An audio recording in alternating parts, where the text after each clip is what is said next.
2020년 키워드가 응답입니다. 그래서 올해는 여러분이 응답에 도전하길 바랍니다. 그리고 두 번째가 로마서 16장 20절입니다. 사탄으로 무릎 꿇게 하라. 이제 올해는 정말 나와 관계된 또 우리 가정, 교회, 현장에 이 사탄이 완전히 무릎 꿇는 그런 한 해로 여러분이 언약을 굳게 붙잡길 바랍니다. 이 사탄을 무릎 꿇게 하려면 우리가 영적인 싸움을 싸우는 것도 중요하지만 속지 않는 게 더 중요해요. 우리는 자꾸 속거든요. 어때 보면은 싸우지 않고 이기는 방법이 속지 않는 것입니다. 사단은 계속 우리를 환경을 통해 사람을 통해서 자꾸 속이거든요. 여러분이 속지만 않으면 돼요. 그래서 사람들 중에도 또 교회도 보면은 자꾸 트러블을 일으키는 트러블 메이커가 있는가 하면 피스 메이커가 있습니다. 여러분은 후자가 되길 바랍니다. 여러분은 피스 메이커가 돼야 돼요. 모든 사람을 화목케 하는 자, 모든 사람을 화평케 하는 자. 그래야지 자꾸 트러블을 일으키고 다툼을 일으키고 분쟁을 일으키고 이런 사람이 되면 안 돼요. 그래서 예수님은 마태복음 5장 9절에 화평케 하는 자는 복이 있나니 그들이 하나님의 아들이라 일컬음을 받을 것이며. 여러분이 정말 하나님의 자녀입니까? 정말 여러분이 하나님의 아들입니까? 그 사람은 화평케 할 수밖에 없어요. 왜요? 우리 인생의 화목제물 되신 그리스도가 나와 함께 하시기 때문에 화평케 할 수밖에 없는 것입니다. 그래서 교회 안에서 자꾸 트러블을 일으키는 사람은 두 종류입니다. 두 가지예요. 첫 번째는 뭡니까? 마귀의 자녀이든지, 마귀에게 소속된 마귀 자녀든지, 아니면 마귀에게 이용당하는 자든지. 후자가 많을 거야, 아마.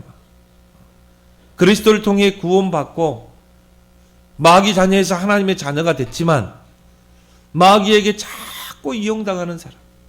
이런 사람들이 교회 안에서 트러블을 일으키고 분쟁을 일으키고 그렇게 하는 거예요.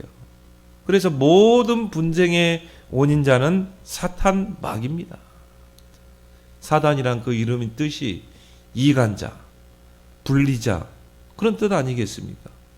교회 안에서 이간시키고 교회 안에서 분리시키고 또 분쟁을 일으키고 다툼을 일으키고 그게 마귀가 하는 짓 아니겠어요? 그래서 요한복음 8장 44절에 보면 너희는 너희 아비 마귀에게 속했다. 그러면서 뭐라고 그랬어요? 너희도 그 아비, 너희 아비의 욕심대로 너희도 행하고자 함이라. 마귀가 하는 짓 똑같이 합니다.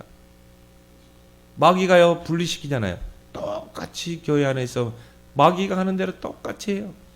분리시키고 분열시키고 다툼을 일으키고 거기에 이용당하는 거예요. 그래서 오늘 이제 본문에 고린도 교회의 분쟁을 오늘 본문에서 다루고 있죠. 오늘 11절에도 보면 내 형제들아 글로의 집편으로 너희에 대한 말이 내게 들리니 곧 너희 가운데 분쟁이 있다는 것이라. 고린도 교회 바울이 세운 교회입니다. 근데 이 교회가 이제 커가면서요. 교회 안에 자꾸 분쟁이 일어나는 거예요. 교회 안에 자꾸 다툼이 일어나는 것입니다. 근데 여러분은 가만히 한번 보세요. 분쟁의 모든 시작은 사소한 것이거든요. 사소한 것 때문에 결국은 그게 분쟁이 되고 그게 다툼이 되고 그것 때문에 교회가 분열되고 쪼개지고. 근데 그 원인을 거슬러 가면은 뭐예요? 사소한 거예요. 근데 그 원인자가 누구예요? 사단입니다. 사단에게 이용당하면 이렇게 되는 거예요. 그래서 오늘 분쟁의 원인에 대해서 12절에 말하고 있죠.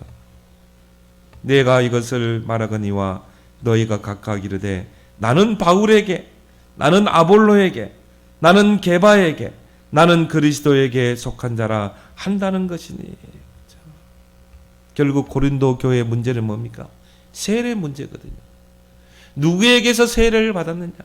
그게 분쟁의 씨앗이었다는 거예요.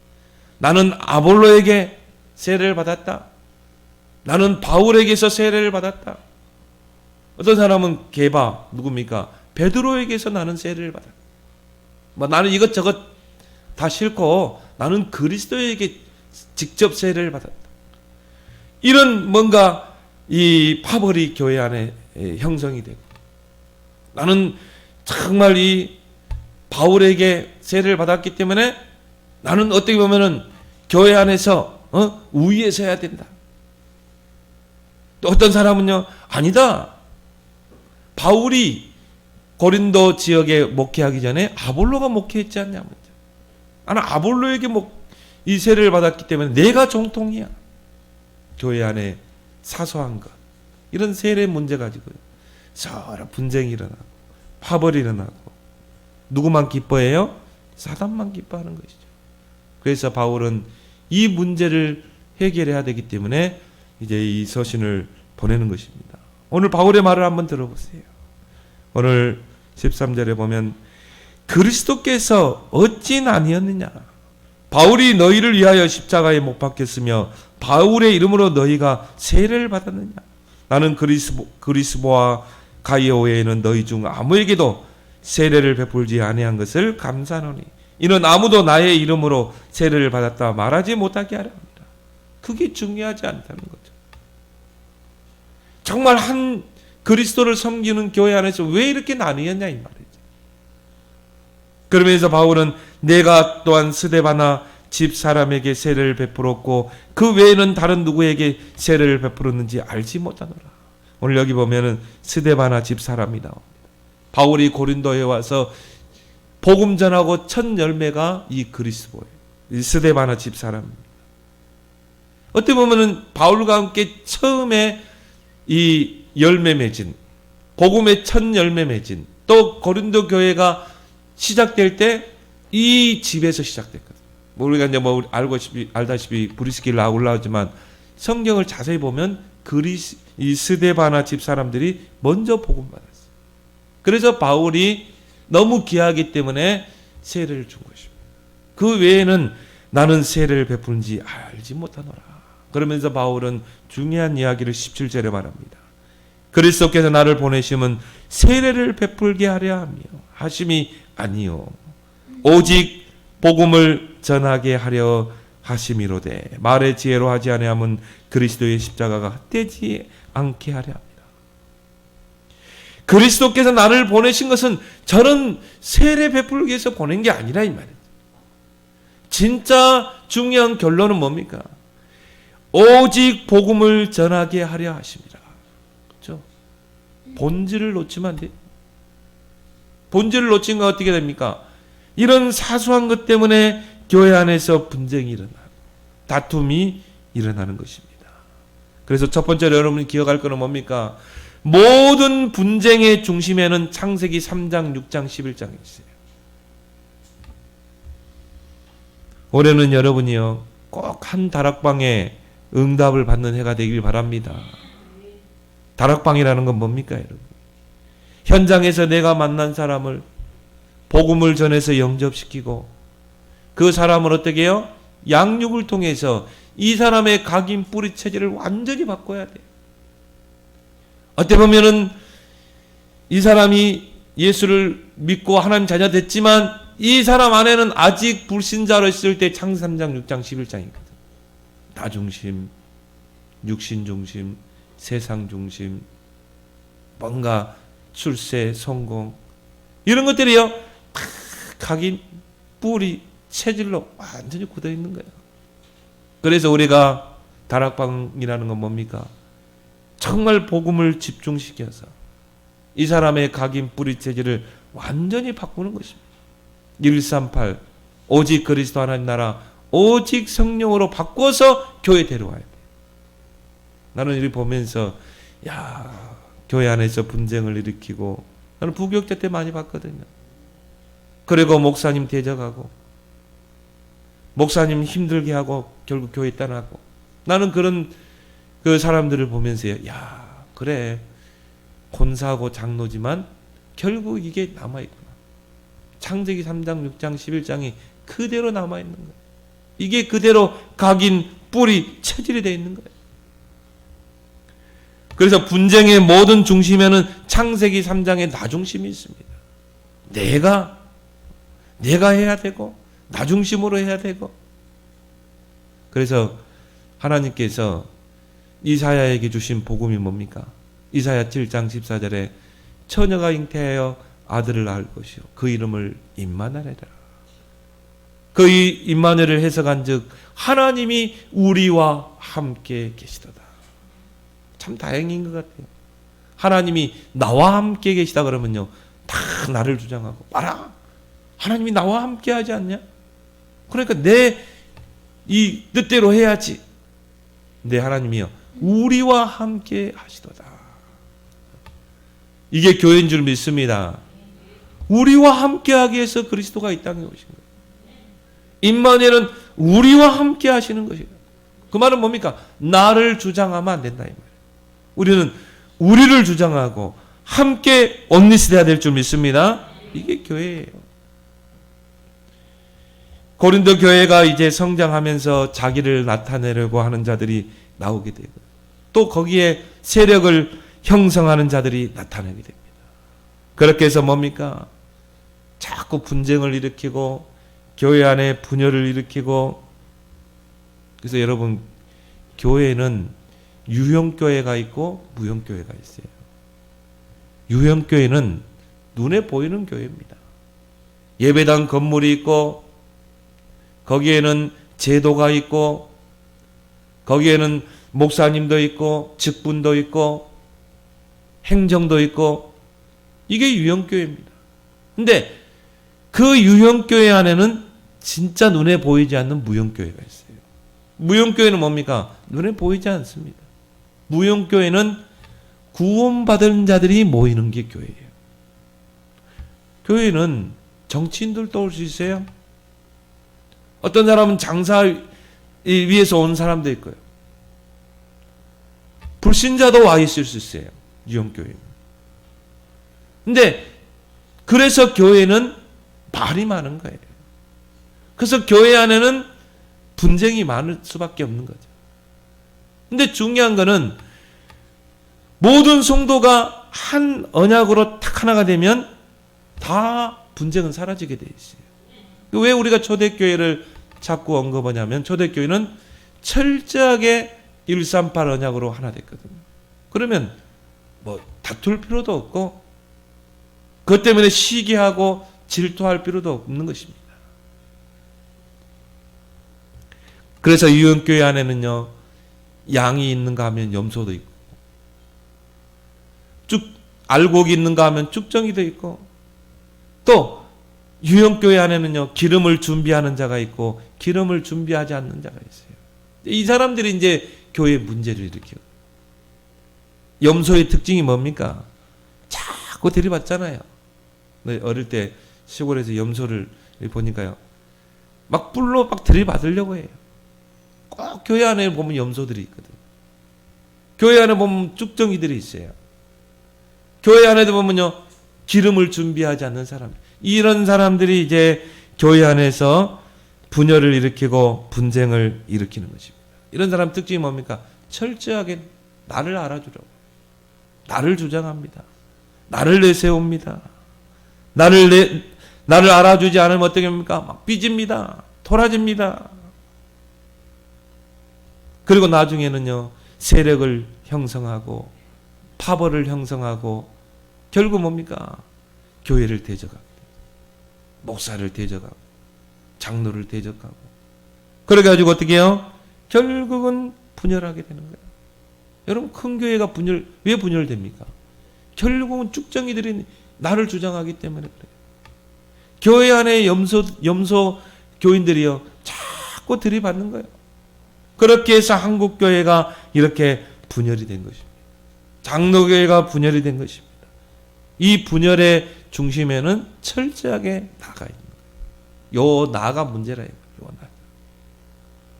그래서 창세기 3장에 보면 이 뱀이 하와를 유혹할 때요 철저하게 나를 딱 주장하게 하잖아요.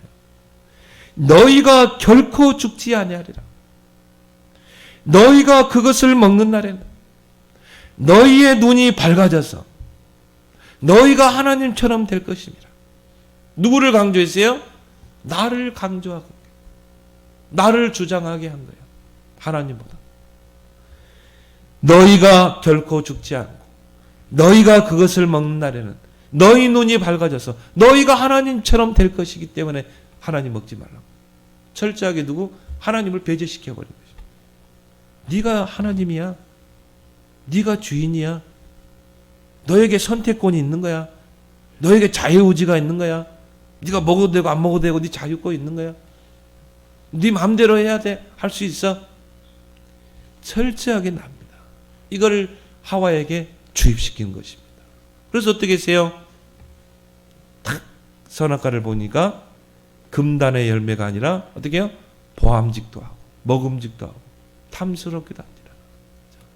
이게 모든 문제의 시작인 거예요. 모든 분열의 시작이 여기서 나오는 거예요. 나 중심.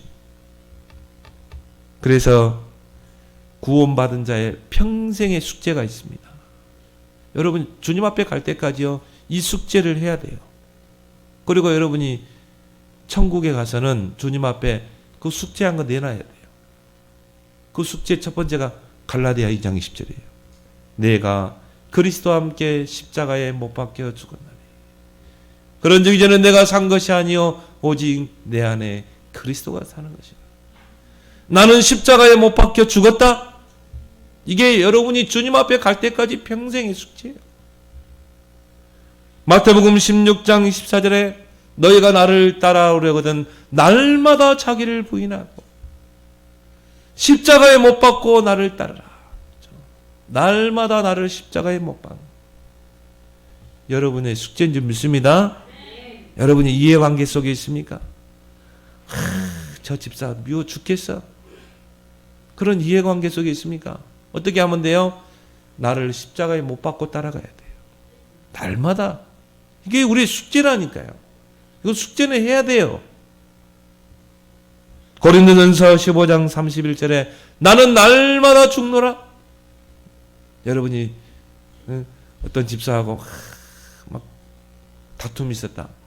죽어야 돼요.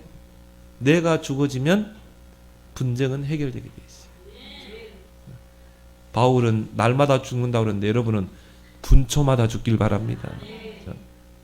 내가 살아있으니까 어떻게 해요?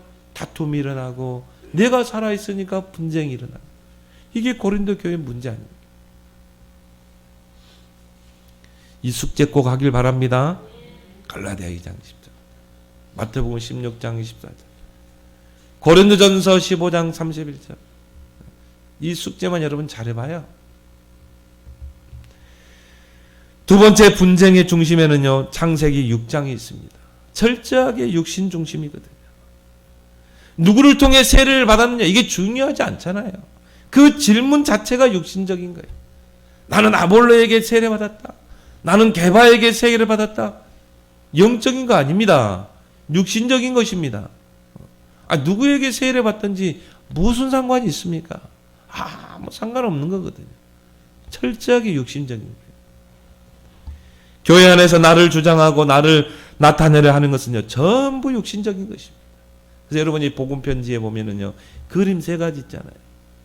자연인, 육에 속한 자, 영에 속한 자. 자연인은 불신자는 그리스도가 안에 없어요. 사단이 그 인생을 주관해요. 마귀에게 소속된 자요. 그렇지만 우리가 예수를 믿고 영접하면 주님이 내 안에 들어오는 것입니다. 내가 들어가 그러도 보는 먹고 그런 나로도 보는 먹고 주님이 내 안에 들어오셔서 내 인생의 주인으로 나를 다스리시는 줄 믿습니다. 그러면요 내 인생을 다 주님께 맡겨야 돼요. 나는 십자가에 못 박혀 죽어야 돼요. 주님이 이제 내 인생을 사는 거예요.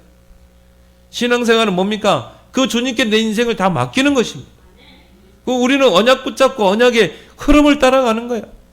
우리가 노예로 갔다. 거기서도 나를 주장할 필요 없어요. 왜? 하나님이 필요해서 그쪽으로 보낸 거예요. 내가 억울한 누명 쓰고 감옥 갔다. 거기서도 나를 주장할 필요 없어요. 왜? 거기에서도 하나님이 함께 하시기 때문에. 그게 영에 속한 자예요. 모든 것을 그리스도 중심으로. 근데 구원받았음에도 불구하고 내가 주인이라. 내가 모든 걸 주장하고 내 고집대로 행하고. 그러니까 그리스도가 내 안에 주인으로 오셨는데요. 주인이 안 바뀌는 거예요. 그리스도가 주인이 되었는데 내가 주인 행세하는 거예요. 그러면 어떻게 돼요? 사단에게 계속 속는 것입니다. 사단이요, 미사일을 쏴대는 것입니다. 그러니까 계속 당하는 거예요. 여러분은 영에 속한 자가 되길 바랍니다. 육신에 속한 자가 되지 말고. 구원받았음에도 불구하고요, 사단에게 얻어터지고 천국에 가서는 부끄러운 구원을 받고. 여러분은 나를 드러내는 자가 되지 말고 숨은 헌신자가 되길 바랍니다. 어제 핵심에서요, 숨은 헌신자가 되라. 이게 진짜 제자예요. 바울이 큰 일을 했습니다. 근데 바울이 바울 되었던 거는요, 그 뒤에 로마서 16장의 일꾼들이 있었어요. 어떤 사람은 보호자로, 어떤 사람은 식주인으로, 어떤 사람은 생명권 동역자로, 정말 전도자와 이명계약을 맺고요. 예, 전도를 설명하기 위해서 바울이 언급됐다 뿐이지, 진짜 숨은 헌신자들은 눈에 보이지 않게 헌신한 자들이에요. 정말 이 여호수아가 가나안을 정복하고 여리고를 또 가나안을 정복했지만 그 뒤에는 숨은 헌신자 갈렙이 있었어요. 철저하게 모세를 섬기고, 모세 사후에는 여호수아를 섬기고, 자기를 드러내지 않고 숨은 헌신을 했던 인물이 갈렙입니다. 가나안은 정탐을 하고 믿음의 보고를 했던 사람이에요. 그리고 뭡니까? 저 안악산지 아무도 점령하러 가지 않으려고 할 때 그때 85세의 갈렙이 나서잖아요. 진짜 제자는 자기를 드러내지 않아요. 드러내지 않고 숨은 헌신을 해요. 근데 진짜 자기를 드러내야 할 때는요, 나섭니다. 앞장섭니다. 내가 싸우겠습니다. 저 안악산지를 내게 주소서. 이게 숨은 진짜 제자인 줄 믿습니다. 엘리사가요, 아람 군대와 싸워 이기고 불말과 불병거를 동원하고 도단성 운동을 했습니다. 그러나 그 뒤에는 숨은 헌신자들이 있었어요. 오바다 장로와 같은 숨은 헌신자들, 사르밧가브 수넴 여인과 같은 그런 정말 숨은 헌신자들이 있었기에 엘리야가 부각되는 것입니다. 정말 교회 안에도 보면은 이런 숨은 일꾼들이 교회를 세우는 거예요. 여러분 조금 해놓고 나를 드러내지 마세요. 예수님 뭐라고 그랬습니까? 오른손이 하는 것을 왼손이 모르게 하는. 진짜 헌신은요, 드러내지 않게 하는 거예요. 막 해놓고 자기 이름을 드러내려고 하고, 절대 아닙니다. 갈라디아 5장 24절에 보면 그리스도 예수의 사람들은 육체와 함께 그 정욕과 탐심을 십자가에 못 박았느니라. 우리는 십자가에 못 박을 때 육체와 함께 우리의 정욕과 탐심도 다 십자가에 못 박았어요. 그래서 여러분이 누가 막 자기를 주장하고 그러려면요, 여러분이 양보하세요. 막 내 고집대로 해야 돼. 그러면서 교회 안에서 막 주장하고 그런 성도도 있잖아요. 그러면 여러분들은 이미 육체와 함께 정과 욕심을 십자가에 우리는 못 박았어요. 우리는 이제 육신적인 삶이 아닙니다. 우리는 영에 속한 자입니다. 우리는 영적인 축복을 최고 가치로 두는 자입니다. 그래서 육신적인 것을 주장하고 그러면 다 양보하세요. 여러분은 육신적인 것은 다 양보하고 영적인 것만 붙잡길 바랍니다. 그 사람 하나님 축복하는 거예요. 그 사람에게 요한 3서 1장 2절이 성취된 거죠. 네 영혼이 잘된 같이 네가 범사에 잘되고 강건하게 원한다. 그거는요, 정말 요한 사도가 가요를 놓고 기도하는 거 아닙니까? 어제 그런 메시지 했잖아요. 정말 전도자의 그 기도 속에 있는 자가 되라. 그 요한 사도가 가이오 장로를 놓고 기도했다니까요. 네 영혼이 잘된 같이 네가 범사에 잘 되기를 내가 간구한다. 여러분이 육신적인 거는 다 양보해도 돼요. 영적인 것에 욕심을 내길 바랍니다. 그거는 지나쳐도 괜찮아요. 영적인 것에 욕심, 육신적인 다 양보하면 돼. 로마서 8장 6절 7절에 보면 육신의 생각은 사망이요 영의 생각은 생명과 평안이니라. 그렇게 육신의 생각, 그걸 가지고 나를 주장하는 사람들 결국 망하게 돼 있어요. 그렇게 해서 분쟁을 일으킨 사람이 제대로 서는 사람 봤습니까? 영의 생각은 생명과 평안이니라. 여러분이 이해관계 속에 있습니까? 다 양보하세요. 그게 평안한 방법입니다. 그것 가지고 물고 뜯고 하지 말고, 여러분은 영적인 축복을 가진 자기 때문에, 여러분은 그리스도 안에서 다 받은 자기 때문에 육신적인 게 다 양보해도 돼요. 그게 진짜 내 마음의 평안을 지키는 것입니다. 영의 생각은 생명과 평안입니다. 그래서 교회 안에 일어나는 분쟁 100%는 다 육신적인 거예요. 다 사소한 것입니다. 여기에 목을 매는 자들이 있거든요. 그래서 마태복음 5장 40절 41절에 보면은 예수님 말씀하셨죠. 정말 누가 너희에게 오리를 동행하자 그러면 십리를 동행해라. 그건 뭐가 어려워요. 그 양보하는 거. 겉옷을 달라 그러면 속옷도 주라. 교회 안에서 뭘 가지고 싶다 그러면 줘버려요 그냥. 뭐 그게 가치 있습니까? 여러분은 영적인 축복 속으로 들어가면 되지. 그 속에 다 있는 거 아닙니까? 오직 복음만에 다 있는 거 아니에요. 이런 큰 것들이 되길 바랍니다. 분쟁의 중심에는 창세기 11장 바벨탑이 있어요. 자기 이름을 내려고 하는 거. 뭔가 교회 안에서 자기 이름을 내고 자기의 지위를 높이려고 하는 그런 것들이 다 숨어 있다니까요. 그래서 제가 이렇게 부교육자 때 보니까요. 어떤 안수 집사님이 교회 등록을 했어요. 근데 이분이 보니까요. 목사님에게 얼마나 잘하는지 몰라. 그래서 이제 안수 집사하면 이제 장로가 돼야 되잖아요. 그래서 이 목사님이 이제 이 장로 피택을 하잖아요. 근데 이분이요. 목사님 자기를 장로로 삼아주라는 거예요. 내가 교회를 이렇게 세우겠다는 거예요. 그래서 이제 목사님 잘하니까 장로를 딱 세워줬어요. 이분이 이제 본색을 드러내는 거죠. 교회 안에서 뭐 모든 걸 자기가 다 지려고 해요. 자기를 거쳐서 모든 걸 하려고 해요.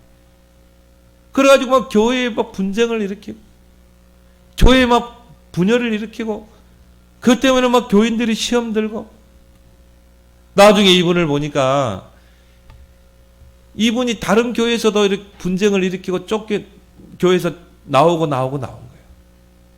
그러니까 이 안수 집사에서 장로를 안 주는 것입니다. 하도 분쟁을 일으킵니다. 그래가지고 결국은 내가 섬기던 그 부교자로 섬기던 교회로 왔더라는 거예요. 그렇구나. 저러려고 장로가 됐구나. 결국은 교회에 분쟁을 일으키고 결국은 떠나더라는 거예요. 지금 어떻게 된지 몰라요. 하나님이 가만 안 둘 겁니다.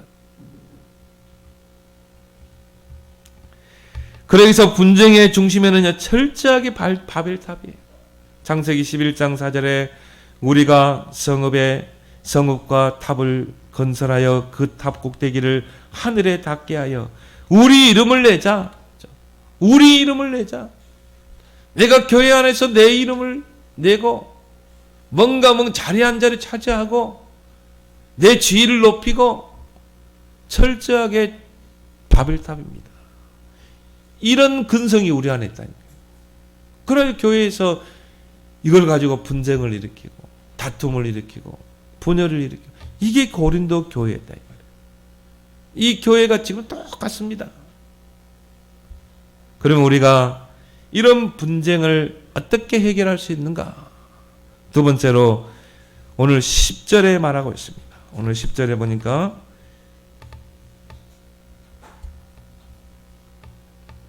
형제들아, 내가 우리 주 예수 그리스도 이름으로 너희를 권하노니 너희가 같은 말을 하고 너희 가운데 분쟁이 없이 같은 마음과 같은 뜻으로 온전히 합하라. 같은 마음으로 같은 뜻으로 온전히 합하라. 온리스되라. 하나 되라. 이것이 모든 분쟁의 해결책인 줄 믿습니다. 이렇게 되면요, 사단이요 절대 교회 안에서 분쟁 못 일으켜요. 왜? 모든 성도가 같은 마음을 가지고 같은 뜻으로 하나 되기 때문에, 합하기 때문에 분쟁에 휘말리지 않게 되어 있어요. 초대교회가 어떻게 핍박 속에서 세계복음화를 이뤘는가? 초대교회는 철저하게 같은 마음 같은 뜻, 오직 그리스도, 오직 하나님 나라, 오직 성령, 이 3언약으로 모든 성도가 어떻게 해요? 같은 마음이 돼요. 그 3언약으로 같은 뜻을 품고, 그리고 어떻게 했습니까? 더불어 마음을 같이하여 오로지 기도에 힘쓰니라. 더불어서, 말은 뭡니까? 같은 마음으로, 같은 뜻으로 마음을 같이하여 오로지 거기에만 집중하니라. 그러면 사단이요 맥을 못 줍니다. 힘을 못 써요. 사단의 목적은 뭡니까? 교회 안에 파고 들어와서 분쟁을 일으키는. 근데 이게 힘을 못 쓰는 거예요. 왜? 모든 교인들 성도들이 오직 그리스도로 온리스, 오직 하나님 나라에 방향 맞추고 오직 성령에 방향 맞추고 거기에 한 마음과 한 뜻이 되고, 더 중요한 말을 했어요. 같은 말을 하고 오직 138로 말하고. 여러분 교회 와서는 다른 말 하지 마세요. 교회 와서는요 여러분이요 세상 말 하지 마시고 138로 대하기 바랍니다. 강단 말씀으로 포럼하. 여러분이 쭉정이 들으시면 어떻게 라고요? 양보하면 돼. 그게 어려워요. 그게 여러분의 마음의 평안을 지키는 방법이라요. 영의 생각은 생명과 평안이라. 육의 생각은 사망입니다. 왜 육의 생각을 교회까지 와서 합니까? 여러분이 영의 생각으로 다 양보하길 바랍니다. 다 쓰레기야. 바울은 그리스도 외에는 배설물이라고 그랬어요. 뭐가 그렇게 중요합니까? 사소한 것이요 소론적인 것인데.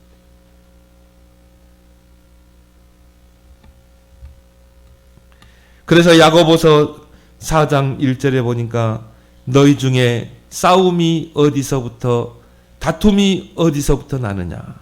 싸우는 정욕으로부터 나는 것이 아니냐? 싸우는데 정욕이 넘친 사람들 많아요. 그래가지고 막 교회 안에서 싸우지 않으면 막 이 힘을 못 써. 싸우는 정욕이 너무 넘쳐가지고. 그래가지고 뭡니까? 자꾸 싸움을 걸고 자꾸 다툼을 일으키고. 근데 모든 교인들이 세 가지가 되면 사단이 맥을 못 준다니까. 모든 성도들이요 절대 언약을 딱 붙잡는 거예요. 그리스도, 하나님 나라, 성령. 전 교인들이 복음의 대열에 딱 줄을 서는 거예요. 그래서 광야길 가는 동안에 하나님 이스라엘 백성에게 언약궤 앞에 줄을 서라고 그랬어요. 그리고 뭡니까? 언약궤만 따라가라. 그러면 내 주변에 어떤 환경이 있다 해도 상관없어요. 그 환경을 바라보서 문제지. 언약궤만 따라가면 요단이 갈라지고 여리고가 무너질 텐데. 여러분은 복음의 줄을 대길 바랍니다. 오직 복음의 줄을 대봐요. 그리고 뭡니까? 전도 대열의 줄을 서라. 24시 전도만 생각해요. 그러면 사단이 맥을 못 주게 돼 있어요. 힘을 못 쓰게 돼 있어요. 초대교회가 어떻게 세계복음화 했는가? 절대 언약을 붙잡은 거예요. 절대 언약으로 온리스된 것입니다. 그리고 뭐예요? 복음의 대열의 줄을 탁 서는 거예요. 그래서 사도행전 2장 42절을 보니까요. 저희가 사도의 가르침을 받아 정말 복음의 대열에 탁 줄을 서는 것입니다. 왜 분쟁이 일어납니까? 이 복음의 대열에서 이탈하기 때문에 분쟁이 일어나는 거예요. 여러분이 모든 교인들이 이 복음의 대열에 줄을 딱 서는데 누가 와서 막 분쟁을 일으키고 다투는, 싸움이라는 것은 싸울 상대가 있을 때 싸움이 되는 거예요. 누가 싸움을 거는데 우리가 복음의 대열에 딱 줄 서버리고 육신적인 건 다 양보해버리면 싸움을 못해요. 여러분 이제 가끔씩 킥복싱을 보는데 킥복싱도요, 상대가 있어야 싸움이 되잖아요. 근데 한 사람이 양보해, 내가 졌어, 네가 타이틀 받아, 네가 챔피언 발트 받아, 싸움이 돼야 안 돼요? 안 되게 돼 있어요. 교회 안에서도 마찬가지입니다. 싸움을 거는 쭉정이들이 있고 교회 안에는 싸움을 거는 염소들이 있다니까요. 그럼 여러분이 복음의 대열만 딱 서봐요. 그러면 싸움이 안 돼요. 분쟁하는 자들이 힘을 잃게 돼 있어요. 그게 이기는 방법인 줄 믿습니다. 그래서 하나님 우리에게 복음을 줬잖아요. 복음 그 자체가 생명이잖아요. 근데 우리는 오직 복음이 돼야 될 줄 믿습니다. 그러면 능력이 나타나게 돼 있어요. 이 복음은 모든 믿는 자들을 구원하는 하나님의 능력이 됩니다. 거기서 더 한 단계 올라서서 우리는 완전 복음이 돼야 돼요. 그때 사단이 무릎 꿇습니다. 로마서 16장 20절, 사단이 너희 발 앞에 속히 무릎을 꿇으라. 우리 모든 교인들이 완전 복음을 붙잡고 복음의 대열에 딱 서봐요. 사단이요 힘을 못 쓰게 돼요. 모든 성도가 참 복음 가진 숨은 헌신자가 되길 바랍니다. 숨은 헌신은 아무나 하는 자가, 아무나 할 수 없어요. 참 복음 가진 자가 숨은 헌신을, 어제 핵심 메시지 나오잖아요. 정말 바울이 바울 될 때는요, 그 뒤에 숨은 헌신자들이 있었다. 정말 엘리사가 이런 큰 일을 할 때는요, 뒤에 오바다와 같은 숨은 일꾼들이 있었다니까. 숨은 헌신자들이 있었던 거예요. 세 번째 뭡니까? 모든 성도가 전도 대열에 살아. 자, 그러면요, 분쟁이 저절로 해결되게 돼 있어요. 왜? 오직 전도만 생각하니까. 여러분은 그렇게 한번 해봐요. 여러분이 62가지를 가지고 여러분이 단을 쌓아보세요. 62가지를 가지고 문제를 만날 때도 62가지. 여러분이 기도할 때도 62가지. 이게 정식기도 아닙니까? 정말 하나님을 바라보는 그 단을 쌓아봐요. 그러면 어느 날 24 될 줄 믿습니다. 24가 된다는 말은 뭡니까? 모든 걸 다 초월해버린 거예요. 모든 걸 다 뛰어넘어. 그 사람은 이유 없어요. 왜? 진짜 이유가 있기 때문에. 그게 24입니다. 요셉이 24 속에 들어가니까 노예로 가도 상관없고 감옥에 가도 상관없고 24 들어가 버려요. 여호와께서 요셉과 함께 하시니 그가 형통한 자가 되었다. 24 들어가 버려요. 나중에 요셉이요, 바로 앞에 서잖아요. 그게 25시간표입니다. 종리의 자리에 서서 세계복음 했잖아요. 영혼 시간표까지 가버리잖아요. 여러분은 전도 대열에 서는 여러분 되길 바랍니다. 그러면 딴 생각하지 않습니다. 여러분 전도만 생각해봐요. 그럼 딴 생각 안 하게 돼 있어요. 여러분이 올해는요 300명 전도의 흐름을 타보세요. 정말 300명 전도에 나는 한 해를, 내 인생을 방향을 맞출 것이다. 당장 여러분이 300명 영혼을 명단에 기록해봐요. 그 영혼의 가슴에 품고 여러분이 그 영혼을 관리해봐요. 일을 삼작하고 여러분이 하루에 3번 접촉을 해봐요. 메시지로 접촉하고 여러분이 기도로 접촉해서 어떻게든지 복음 듣게 해라. 그러면 다른 생각을 할 시간이 없다니까요. 딴짓 할 시간이 없는 거예요. 어떻게 분쟁을 하게 됩니까? 다 소론적인 것인데. 여러분이 전도하기도 바쁘잖아요. 그렇게 돼야 돼요. 전도 대열에 서라. 복음 대열에 서라. 저는 그렇게 봅니다. 복음 외에는 전부 사치다. 랩런트들 청소년기, 사춘기, 사치예요.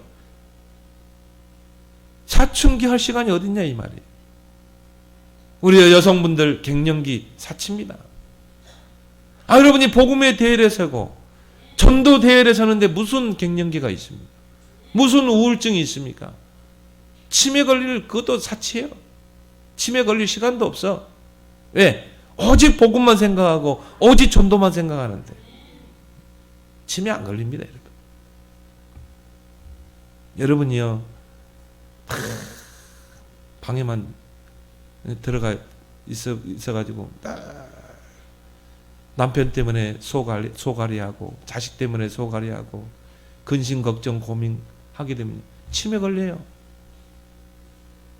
여러분은 막 활발하게 뛰길 바랍니다. 생동감 있게 살아야지. 오직 절대 언약 붙잡고 우리는 복음의 대열에 서고 전도 대열에 서고 그거 하기도 바빠요. 이게 분쟁을 해결하는 방법이야. 세 번째 마지막 뭡니까? 십자가의 도의 능력을 체험하는 여러분 되길 바랍니다. 오늘 18절에 십자가의 도가 멸망하는 자들에게는 미련한 것이요 구원을 받은 우리에게는 하나님의 능력이 됩니다. 십자가의 도의 능력을 체험해라. 도란 말은 뭡니까? 십자가의 길, 십자가의 진리, 십자가의 정신, 이걸 체험해야 돼요. 왜 그리스도께서 십자가를 지셨는가? 십자가는 나에게 어떤 의미가 있는가? 이걸 한번 생각해 봐요. 왜 그리스도께서 십자가 지셨고 십자가는 나에게 어떤 관계가 있는가? 깊은 생각을 한번 해봐요. 여러분이 다툴 일이 생길 때마다 한번 생각해 보세요. 그리스도께서 왜 십자가 지셨고 이 십자가는 나에게 어떤 의미가 있는가? 그 십자가의 도의 그 의미는 뭡니까? 대속의 은혜예요. 대속의 은혜. 우리 스스로 죄 문제 해결 안 돼요. 여러분이 착하게 살고 죄 문제 해결됩니까? 그 죄 때문에 저주받고 그 죄 때문에 죽어서 한번 죽는 것은 정해져 있고 그 후에는 심판이 있다고 그랬어요. 영원한 지옥의 형벌 속에 떨어지는 거예요. 근데 그 주님이 나를 위해서 대속의 그 피를 흘리시고 대속의 희생을 당하신 거예요. 나의 죄를 속죄하기 위해서. 이게 십자가의 도라니까요. 대속의 은혜. 로마서 5장 8절에 우리가 죄인 되었을 때 그리스도께서 우리를 위하여 십자가에 죽으심으로 하나님께서 우리에게 대한 자기의 사랑을 확증하셨느니라. 사랑의 확증. 이게 십자가의 도라니까요. 하나님이 나를 얼마나 사랑했어요? 독생자 예수 그리스도를 십자가에 못 박혀 피 흘리게 하시고 고통당하게 하시고 죽게 하시기까지 하나님이 나를 사랑하신 거예요. 그래서 대속물이 되게 하신 거예요. 이게 십자가의 도예요. 이게 십자가의 길이에요. 그리고 뭡니까? 흑암 권세를 완전히 깨버린 것입니다. 하나님의 아들이 오신 것은 마귀의 일을 멸하십니다. 골로새서 2장 14절 15절 보니까 십자가로 승리하셨느니라. 이 사탄 마귀의 권세를 멸하고 십자가로 승리했느니라. 이게 십자가의 도예요. 이게 십자가의 정신이에요. 그럼 우리는 어떻게 해야 돼요? 이 십자가의 도의 능력을 날마다 순간순간 체험해야 될 줄 믿습니다. 그러면 어떻게 돼요? 모든 분쟁을 다 뛰어넘게 돼요. 그래서 바울은 그가 쓴 서실에서요, 세 가지 말을 많이 했어요. 생각하라, 품으라, 바라보라. 예수 그리스도와 관련돼서 세 가지를 이야기했다니까요. 히브리서 3장 1절에 예수를 깊이 생각하라. 여러분이 하루에 한 번이라도요, 그 그리스도를 한번 생각해 보세요. 그 십자가를 한번 생각해 봐요. 예수를 깊이 생각하라. 빌립보 2장 5절에는 너희 안에 이 마음을 품으라. 그리스도 예수의 마음이네. 여러분이 이해관계 속에 있습니까? 그 그리스도의 마음을 품길 바랍니다. 그리고 뭐예요? 히브리서 12장 2절에 믿음의 주여 또 온전케 하신 예수만 바라보라. 사람 바라보고 낙심하지 말고 시험 들지 말고 오직 예수만 바라보라. 그래서 뭐라고요? 생각하라, 품으라, 바라보라. 모든 분쟁을 이기는 세 가지. 항상 여러분이 그걸요 되뇌보세요. 품으라. 그럼 뭐라고요? 생각하라, 품으라, 바라보라. 그러면요, 모든 그런 다툼, 분쟁을 이기게 되고 또 모든 환경도 다 넘어서게 될 줄 믿습니다. 그 십자가의 도의 능력을 체험해야 돼요. 여러분이 십자가의 도를 알고 누리고 그 능력을 체험하는 자는 절대 소론에 속지 않습니다. 절대 사소로운 것에 속지 않습니다. 그래서 바울은 갈라디아 6장 14절에서 많은 사람들은 자기를 자랑하고 자기를 드러내려고 하고 자기를 주장하려고 하지만 나는 그리스도의 십자가 외에는 결코 자랑할 것이 없다. 나는 그리스도의 십자가에는 결코 자랑할 것이 없다. 나는 이 사람이 진짜 구원받은 사람, 이 사람이 진짜 복음을 아는 사람, 나는 그리스도의 십자가 외에는 결코 자랑할 게 없다. 나에게 자랑할 것이 하나 있다면 약한 것밖에 없다. 나 진짜 이 사람이 복음의 사람이라고 해요. 아, 그래서 바울을 썼구나. 고린도후서 5장 14절은 그리스도의 사랑이 나를 강권하시는도다. 개역성경은요, 그리스도의 사랑이 나를 끄는도다. 끌어당기는구나. 자석 보세요. 자석이 있으면 쇠붙이들이 다 끌어당기졌잖아요. 붙잖아요. 여러분이 모든 것을 그리스도의 사랑으로 하길 바랍니다. 그래서 다 끌어당겨야 돼. 막 다 품고 다 수용하고 나는 어떤 사람도 다 끌어 품을 수 있다. 그리스도의 사랑이 나를 끄는도다. 그런 복음의 자석 되길 바랍니다. 극대 극이 만나면 어떻게 돼요? 벌어지게 돼 있어요. 근데 어떻게 됩니까? 어떻게 보면요, 서로 다른 사람끼리 복음으로 하나 되셨어요. 저 사람은 성격이 안 맞는데 아니에요. 자석이 붙으려면 어떻게 해야 돼요? N극과 S극이 달라야 돼요. 그래 달라붙는 거예요. N극과 N극이 되면요, 안 붙어요. 저 사람 나하고 성격 잘 맞으니까 절대 큰일 못합니다. 오히려 하나님은 성격 안 맞는 사람을 교회 안에 딱 붙여놔요. 그래서 일하게 하십니다. 근데 그거를 탁 하나 되게 하는 게 뭐예요? 복음의 자석. 복음의 자석을 여러분 그런 사람을 다 끌어안아야 돼. 그런 큰 그릇 되길 바랍니다. 그런 사람 하나님 쓰는 거예요. 그렇게 해서 모든 분쟁을 화목으로 만드는 그런 피스메이커가 되기를 예수 그리스도로 축원합니다. 하나님 아버지 은혜를 감사합니다. 우리 안에 있는 창세기 3장, 6장, 11장에 이제 복음으로 치유되는 응답을 허락하여 주시옵소서.